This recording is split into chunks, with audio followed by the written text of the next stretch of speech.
Welcome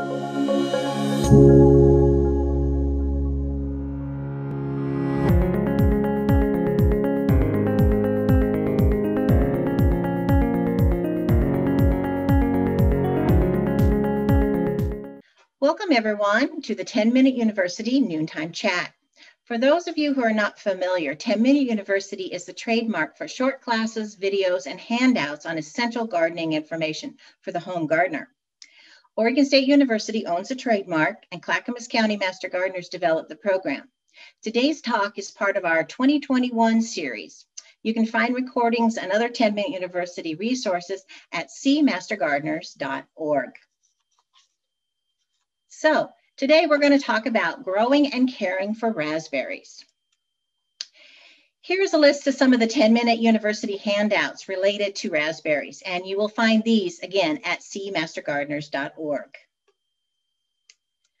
Oregon State University also has some very good publications on growing raspberries.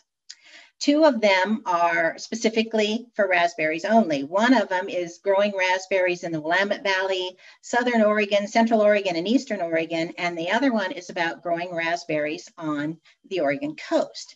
So a lot of the information that I'm going to talk about today has come from these publications. So it'll really, for you to really get a lot of information, more than I'm going to give you today, I would really say to get into the Oregon State University Extension Publication Catalog and look up these publications for yourself. All right, these are some of the things that I'm hoping you will learn today, that you'll be able to choose your preferred variety of raspberries. You'll become acquainted with some of the terminology. You'll learn planting techniques and soil improvement, and you'll learn proper care, including fertilizing, watering, and pruning, and you will be aware of some possible pest problems and solutions. So let's start from the beginning. First thing you need to do is figure out where you're going to put your raspberries on your property. Raspberries will grow for 15 to 18 years and sometimes even longer. So you need to make sure that where you're going to put them, you know they're going to stay for a long time. Raspberries need full sun. The more sun the berries have, the sweeter the raspberries are going to be. They also need fertile, well-drained soil, and we'll talk about that a little bit more too. Also, make sure that you locate your plants where you can control the suckers. Remember, the suckers that come out of the ground are going to be next year's plants. That's where your berries are going to be.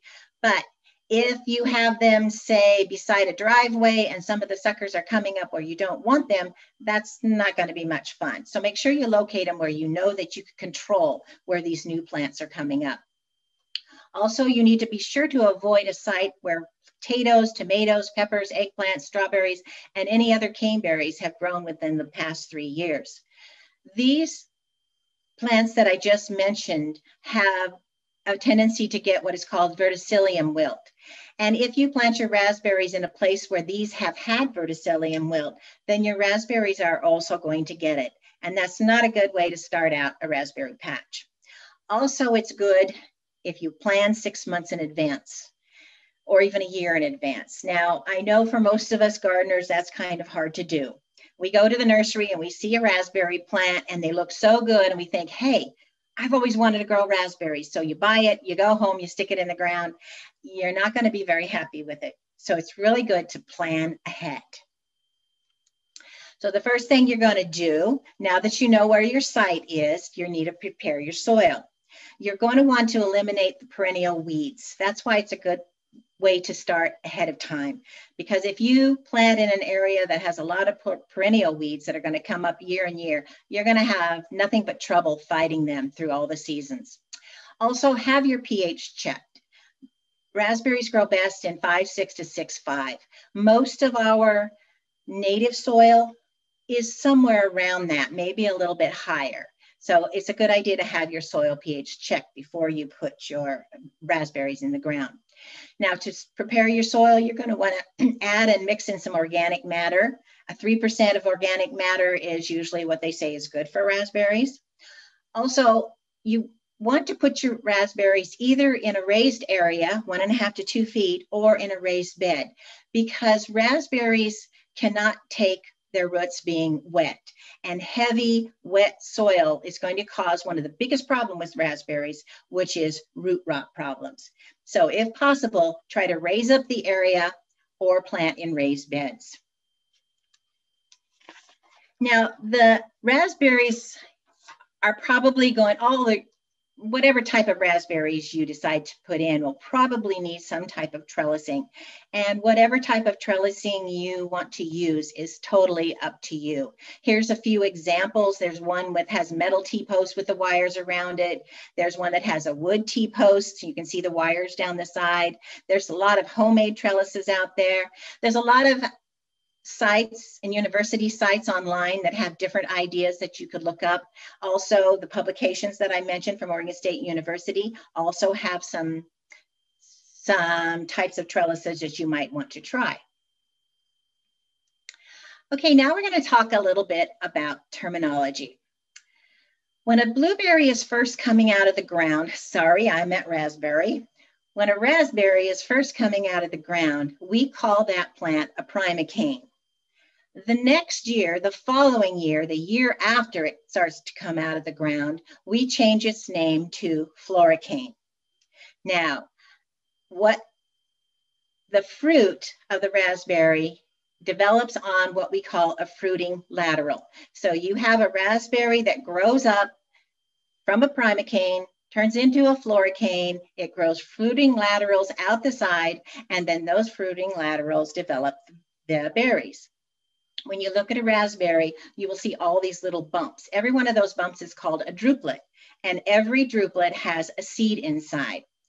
Now, I've been asked before, well, how can I tell if it's a raspberry or a blackberry? And that's a very easy way to tell. When you pull a raspberry off of the vine, the middle part stays on, it's called a receptacle. The receptacle stays on the vine. When you pull a blackberry off of the vine, the receptacle stays on the blackberry, and that is part of it that you eat also. So this is just a little bit of terminology you need to know when you're going into growing some raspberries. Now here's some information about our floricane fruiting raspberries. They're also called summer bearing.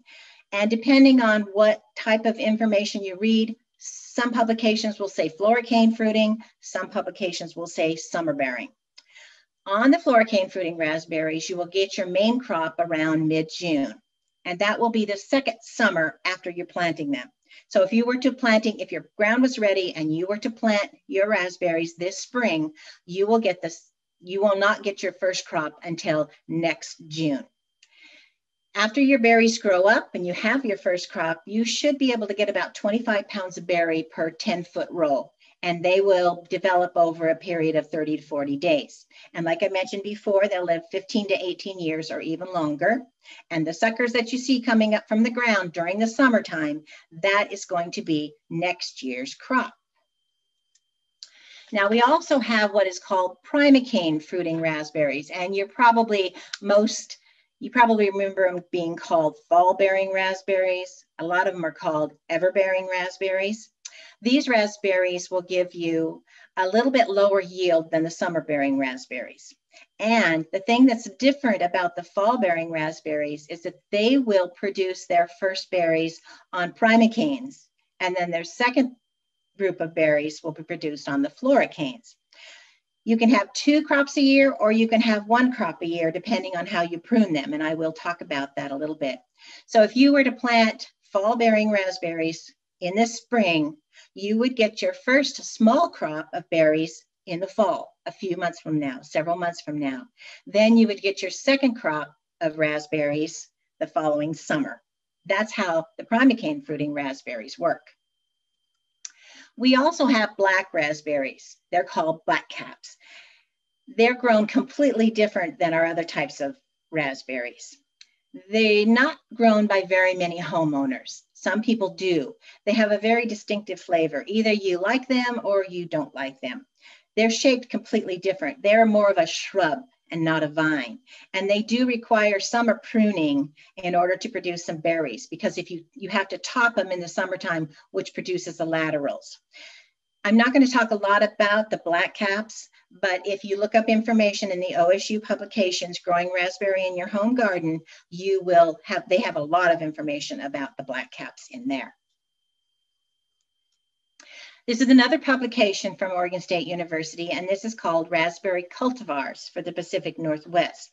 This publication will give you information about the raspberries. It'll give you information specifically about the fruit size, how good the yield is, whether it's disease resistant to some problems, and whether it's really good for home gardeners or if it's one that's better for commercial. I'm going to give you just a few ideas of some of them that are in that publication that I just mentioned. Here's a few of the floricane fruiting raspberries. Now, Cascade Bounty and Cascade Delight are recent introductions. They were developed at Oregon State University. They were developed because, like I mentioned before, root rot is probably the biggest problem you're going to have with your raspberries. And these two are either immune or resistant to the root rot. Now, Meeker and Willamette are a couple of very popular varieties. They're really tasty, so a lot of people like those. But the problem is that they are prone to root rot pretty bad. But if you do have, so sorry. Garrett, I know you're listening to me, so you can stop this. I forgot to turn my telephone off. Sorry about that. So I know you're going to be able to go through this and cut this part out. So I'm going to wait till it stops and then I'll finish it. That's fine. I mean, I can't hear it that much. It's not as loud. So leaves a message. Yeah, just start back at this slide whenever you get a chance. Okay, thank you. All right. Here are just a few of the floricane fruiting raspberry cultivars that are recommended for the Pacific Northwest. Cascade Bounty and Cascade Delight are two varieties that were introduced from Oregon State University. And the reason they try new varieties is to get some that are better tasting, of course, and disease resistant. These two happen to be pretty good, either immune or pretty resistant to Phytophthora root rot, which is one of the biggest problems we have with raspberries in the Willamette Valley. Meeker and Willamette are very, very good tasting, but they are pretty prone to Phytophthora root rot. If you have your raspberries in a really good place, you have them raised up, and you're not having a problem with too much water, then these really tasty ones will probably work really well for you. Here's a few of the primocane fruiting raspberries that are also recommended. The nice thing about the primocane fruiting raspberries is you can have red or yellow. There is one yellow floricane or summer bearing raspberry, but it is not very tasty. So if you want a really tasty yellow raspberry, definitely you would want one of the primocane fruiting raspberries or the fall bearing raspberries. Okay, now you've got everything set. You figured out your site. Now you're ready to plant your raspberries. It's good that you purchase certified disease-free plants. You're going to have these for a long time. You want to start out with the best plants that you can. You're going to plant in early spring as long as your ground is ready and you've already checked off your list on all those things I talked about.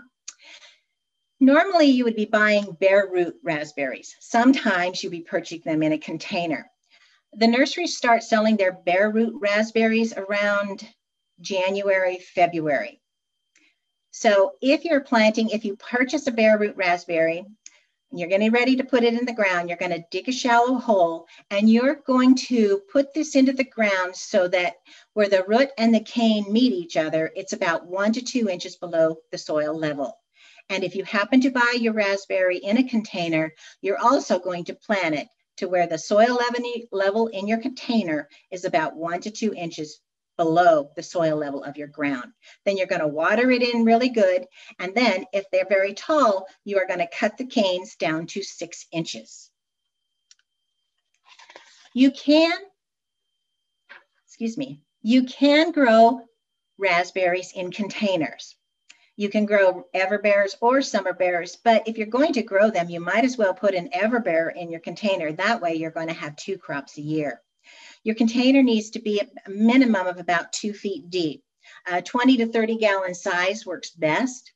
You can either purchase some well-drained potting mix, or you can mix your own, which would be 1 part perlite, 1 part finely ground bark, and 2 parts potting soil. It will help if you mulch your raspberries. Mulching controls the weeds. It helps conserve the soil moisture. You can use compost. You can use purchased compost. You can use leaf mulch. Try to avoid straw, especially deep straw. People that have put straw around the raspberries find out that they kind of have a rodent problem. The meadow mice and other little rodents like the heavy straw during the winter time. When you do mulch, don't bury the crown of your raspberries. Make sure that you feather it out just a little bit. Now, raspberries, I talked about how they do not like to have their roots very wet, but they do need water. So your new plants are going to need about 1 inch of water a week. And this is during the times when we're not getting any of our rains. The established plants will need 1 to 1.5 inch. So you're going to be watering probably from mid-June through late summer. You can water by hand, you can use sprinklers or your drip systems. Of course, the drip or the soaker hoses are probably best. If you do use sprinklers, be sure that you water early in the day so that your plants have a chance to dry out before evening time, because that can cause another disease problem that we're going to talk about a little bit later. You want to make sure that after you get done watering, that you've watered enough so that the roots are completely, let me see, how do I put that? You want to make sure that all the roots are covered with water.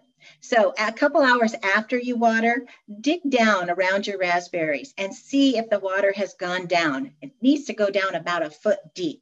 See if you've watered enough, or if maybe you need to water a little bit more the next time you irrigate. You need to remove the weeds. I talked a little bit about before you plant to get rid of the perennial weeds. Weeds around your raspberry plants will compete for water and for nutrients. When you do cultivate these weeds, if you're going to use a hand trowel or a hoe, just be careful, no deeper than 1 to 2 inches. Remember, during the summertime, new sprouts are coming up from the ground, and those new sprouts are going to be next year's plants, and those are ones that are going to produce the fruit. So you don't want to make sure that you don't take your hoe and hurt all those new plants that are coming up. So you got to do it very gently. Organic mulches, like we talked about, that will help to suppress some of the weeds. Do not use weed mats. We want plants to come up around your raspberries. We want new plants to come up around your raspberry plants. So weed mats are not recommended. Also be very aware if anyone is using herbicides around them. The plants themselves and the leaves can be very sensitive to herbicides.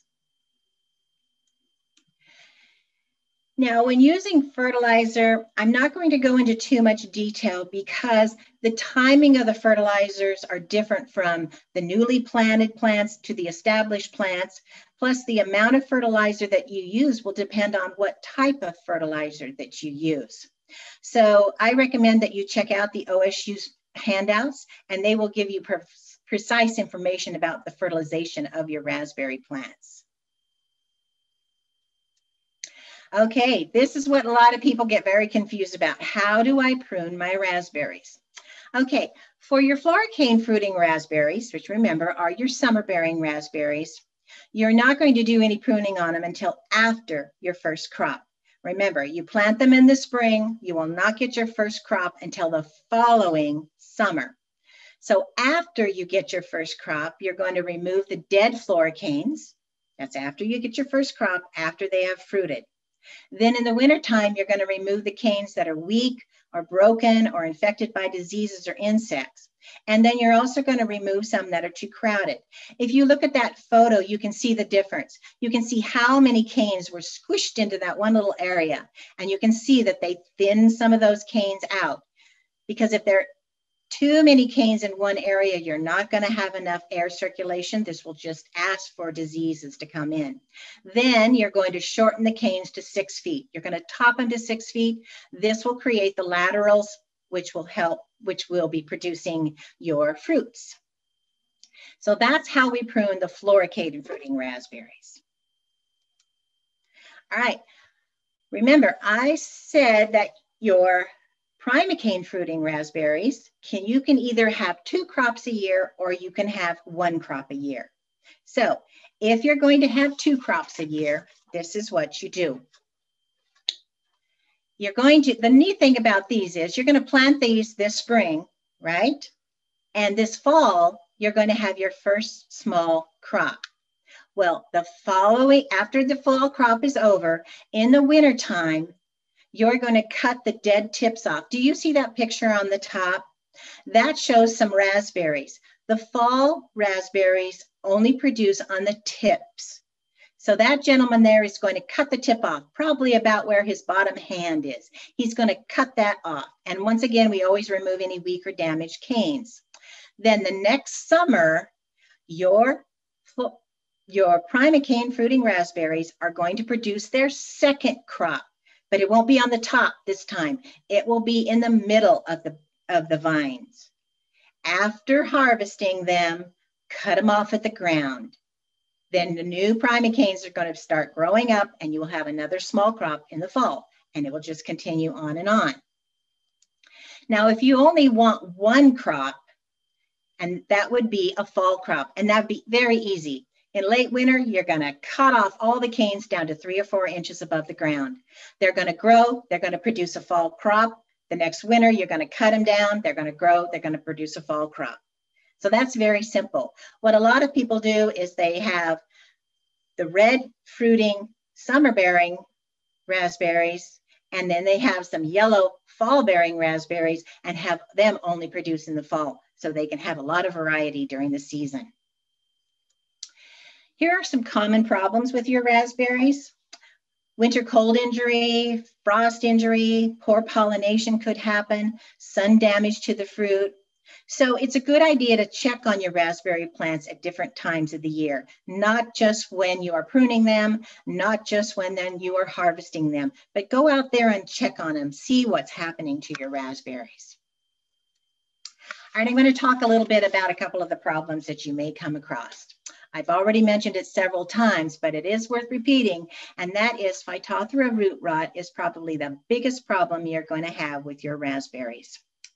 This is one of the most common ones in the heavier soils, and that's why we talk about adding organic matter and putting your raspberries on a raised bed or raised mounds. Now, the cultivars differ in their sensitivity to the root rot. The way you will know that you have root rot is during the summertime, right about the time your raspberries are getting ready to come on and produce. They will crumble up, they will fall apart, the vines will start dying, they'll look yellow, some of them will die.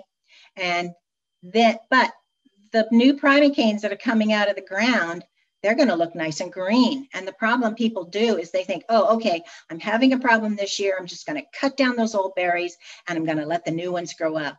But that's not going to work. As soon as your new primocanes turn into floricanes, start to produce their berries, all that energy is going into producing those berries, and the roots are already damaged. They cannot take up water. They cannot take up nutrients. The same thing is going to happen. I did mention that there are some cultivars that are resistant. That will definitely help. And planting in well-drained, very well-drained soil and raised bed. That's what you need to do if you have a root rot problem.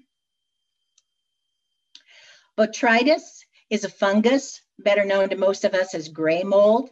It's caused from moist, humid environment. It could be caused from wet weather, such as rain or heavy dew or fog, or even irrigation that keeps the plants wet for a long time. That's why I said if you're going to overhead water, try to do it early in the day so they dry out by the evening time. If you maintain an open canopy, thin out some of the raspberries so that you have more air circulation. Avoid overhead watering and late watering.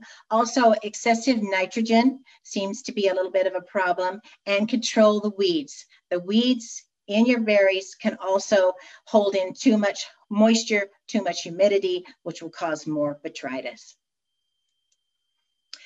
Now, several years ago, we had an insect that came into our area and started causing a lot of problems with our small fruits, our small soft fruits, raspberries definitely included.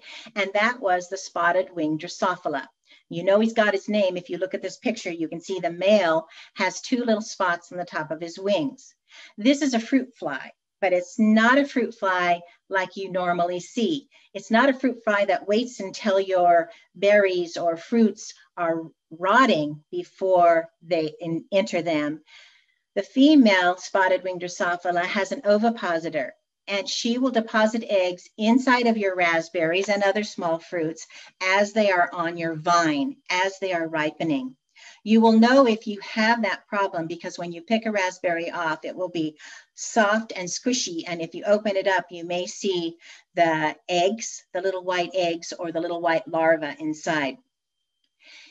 Sanitation is very important to clean up any debris. This will help reduce the populations.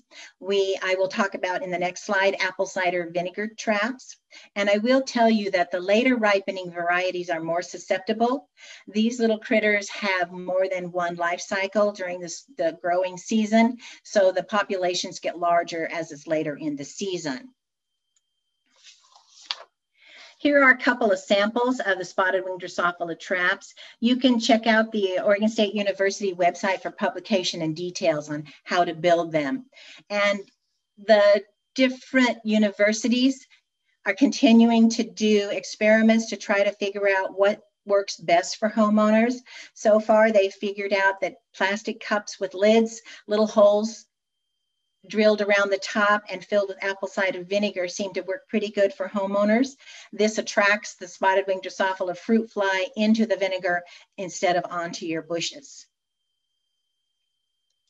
Another insect problem you may have is called the crown moth borer. Yes, it does look like a yellow jacket, but it's actually a moth. And what this crown moth borer larva does is the larva crawls into the base of the cane and then forms this overwintering cell. And then in the spring, the larvae feed for a few weeks and then they start boring into the cane and then your canes obviously die. So if you do find this problem, you're going to want to dig out and burn the infected canes and the crowns, as much of the crown as you can get. And this one is hard to do. You really probably can't remove as many wild blackberries as you would like to, but try to keep your raspberries as far away from your wild blackberries as you can. So be sure to look up the information about growing raspberries at the OSU Extension Catalog, and I thank you for listening. My co-host Sherry Shung has a few questions, and I will do the best I can to answer them. Hi, Jane. Wonderful presentation. Thank you, Sherry. So we have some questions about growing raspberries. You covered a lot of things, but people are still a little confused about, do they need more than one variety of raspberries? What would be the reason for getting more than one?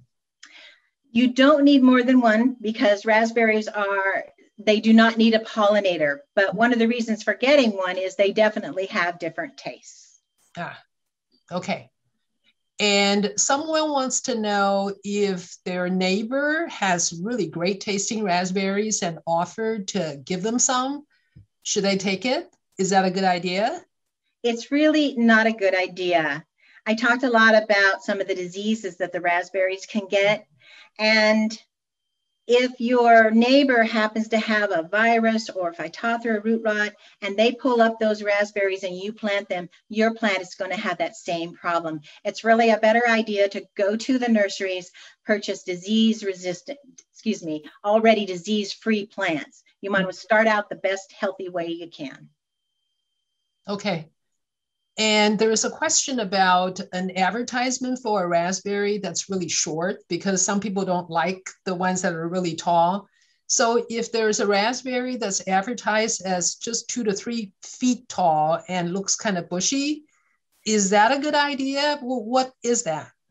A few years ago, they started to introduce what they call brazelberries. That's B-R-A-Z-E-L. And several companies sell these now. They're really good for putting in a small container. If you don't have very much room, and like you say, you don't want to put up a trellis, it would probably be a good idea. I personally have never tasted them, so I don't know what they taste like, but it would be a good idea if you can find someone that has to see how good they do taste. They're really well for small containers. That makes sense. And if here's a person with very limited space, but she wants to have some summer harvest and some fall harvest. So she wants to know if it's a good idea to put her summer bearing berries and the fall bearing ones in the same row. And if they kind of grow together, will there be a problem with that? Actually, definitely, there would be a problem because you prune them two different ways. And as the new sprouts come up from the ground, they're going to be mixing in together. And then if you prune them like they're summer bearers, you're not going to get any fall bearing raspberries. The one thing you could do if you did want them in the same row, you could put some in, then leave a space, leave a trail or a, you know, maybe a grass strip, something away, maybe 2 or 3 feet, and then put in your other berries, just so they don't mix together. Well, I assume then you're going to have to be pretty vigilant in cutting back the root encroachment so they don't get mixed up. Yes, that's why, you know, 2 or 3 feet separated, and then watch what comes up in that middle part. And yeah, that's totally right. So a gardener who had already planted her raspberry before she heard your talk, and now she says, well, I think I have root rot in my plants. And they're in an elevated area, but maybe it's not elevated high enough. So would you have any advice for this gardener at this point? Unfortunately, if she finds out that she really does have root rot, and it'll probably be Phytophthora root rot, that fungus is in the soil. And even if she raises that same area up a little bit higher, it's probably still going to be there. If at all possible, I would tell her to purchase new raspberries and put them in another area. Oh, okay. No shortcut, huh? Sorry. Okay. Someone else says when she went out to pick her raspberries, they were kind of mushy and fall apart. Does that mean that they're bad? No, that's called crumbleberry. A lot of people have that problem. The thing is, the bad thing about crumbleberry is it can be caused by so many different things. It could be caused by weather. It could be caused by a disease. It could be caused by you hurting the plants. So it's just, what you just need to do is take care of your plants, try to keep them as healthy as you possibly can. And it's going to be hard if a person has that crumbleberry. They're going to have to look and see what kinds of things have happened in the past to see if they can figure out what exactly did cause that problem. Okay. It could be frost. It could be a late frost. It could be an early frost. It could be a lot of things. So they would have to think about what's happening weather-wise, what's happening in the care that they took of their berries, or what happened if they had any other disease problems. Wow. All right. Well, we have a final question, and it has to do with pruning.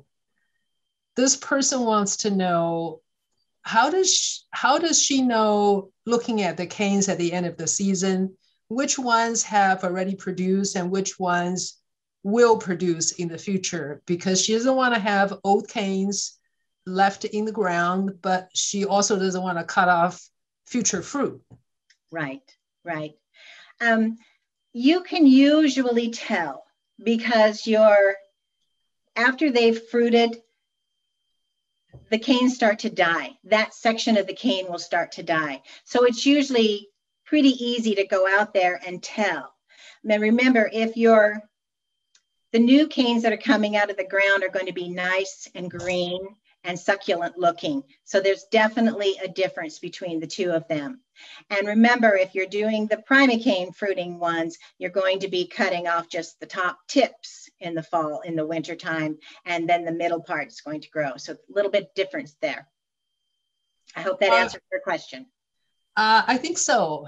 And of course, if there's any question, again, it's easy to review this video because it will be posted at cmastergardeners.org, as well as the handout. So I guess that concludes this segment today. And thank you, Jane, for giving the wonderful presentation. And thank you, everybody, for joining us. Thank you. Have a good day.